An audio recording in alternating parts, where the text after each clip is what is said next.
Have you ever stopped to think about how you'd even begin to turn a collection of ancient texts into a movie? I mean, we're talking letters, biographies, histories, all these different pieces. Turning that into one single flowing story, that's got to be one of the biggest creative puzzles out there. Well, to get our heads around that question, we're going to take a look at a really ambitious project called the New Covenant.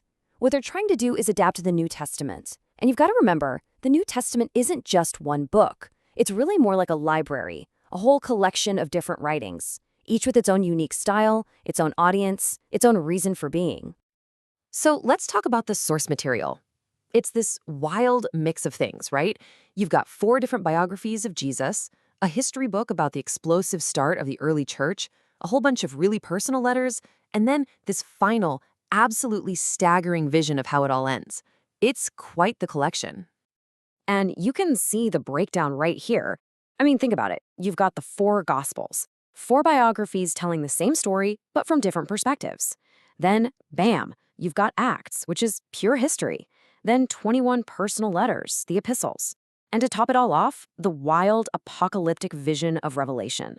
So the big question, the real challenge, is how in the world do you weave all these different genres into one epic tapestry that makes sense? Okay, so how do you even begin to tackle something that massive? Well, the creators of this project aren't just, copying and pasting the events. No, they're using a really specific method they call cinematic novelization to build a story that you can really sink into. And this is their secret sauce, really. It's their core strategy. It's not just about listing off what happened, it's about blending all the different accounts together, building a world that feels so real you can practically taste the dust and feel the political tension. And maybe, most importantly, diving deep into the inner lives of these historical figures. This whole approach really stands on 3 key pillars. The first one is harmonization, basically blending all the details from the 4 Gospels to get the fullest picture possible. Then there's world building, making first-century Judea come alive with all its sights and sounds and tensions. And the third, character depth, getting past the names on the page and really digging into what made these people tick, their human motivations. Okay, so that's the theory, but what does this actually look like in practice? Well, what's so interesting is that the adaptation doesn't kick off with some big, flashy public event. Instead, it starts with 2 incredibly quiet, intensely personal encounters. So the story opens in this grand, imposing place, the temple in Jerusalem. We meet an old priest, his name's Zechariah, and he's just been given this once-in-a-lifetime honor to go burn incense inside the holy place.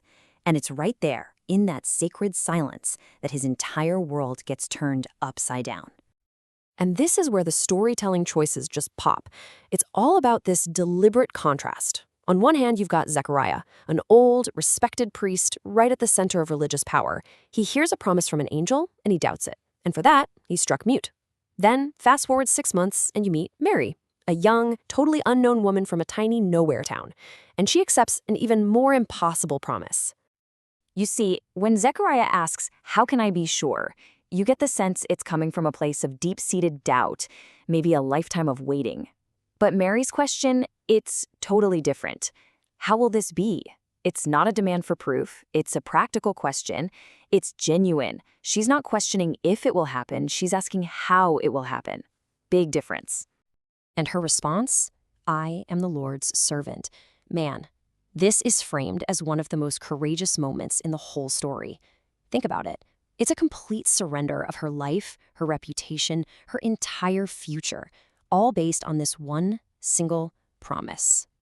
And this is where those 2 separate threads finally weave together. Mary travels to visit her relative Elizabeth, who just happens to be Zechariah's wife, and who is also, against all odds, pregnant. This meeting, it confirms everything for both of them. It's just this incredibly powerful scene of 2 women sharing this impossible world-changing secret and supporting each other. So this gets back to how they're building these scenes with so much depth and emotion. It's all about blending the sources. They don't just, pick one of the Gospels and run with it. Instead, it's a very deliberate process. Think of it like building with layers. They often start with Luke's account as the foundation because it's so rich in chronological detail and character moments. Then, they'll layer on top of that themes from Matthew, especially his focus on how all this fulfills ancient prophecy. And for the final touch, they weave in John's deep, profound theology, almost like giving us access to the character's inner thoughts. And this technique isn't just for the Gospels, by the way. They use it to connect the entire library. So, for example, you might see the Apostle Paul in a prison cell, painstakingly writing one of his letters. And then the story will cut to a small, struggling church somewhere else, reading those very words aloud. It's a brilliant way to weave those letters, the epistles, right into the ongoing story of Acts. So you might be wondering, how do these really intimate, personal moments set this stage for what becomes this epic, world-changing story? Well, it's because it all starts small. Let's go back to Zechariah for a second. Remember? He was silenced because of his doubt. Well, his personal story comes full circle. 9 months go by, his son is born, and everyone just assumes the baby will be named Zechariah Jr., right? But the old priest, still unable to speak, grabs a tablet and writes, "His name is John." And in that exact moment of obedience, his voice comes back, and he just erupts into this incredible prophecy. It's a fantastic payoff. And what's so important to see here is that this is a deliberate choice. The whole story starts small. It begins with these quiet, personal moments of faith and doubt. These moments are the tiny seeds from which this massive story of political intrigue, spiritual revolution, and a movement that changes the world will eventually grow. So, in the end, this grand, sweeping epic, it's framed not as some loud thunderclap from the heavens, but as an intimate promise, a whisper in the heart of ordinary people. And that really leaves you wondering, doesn't it? What are the quiet whispers, the small moments of faith or courage that are launching the biggest revolutions in our own world today?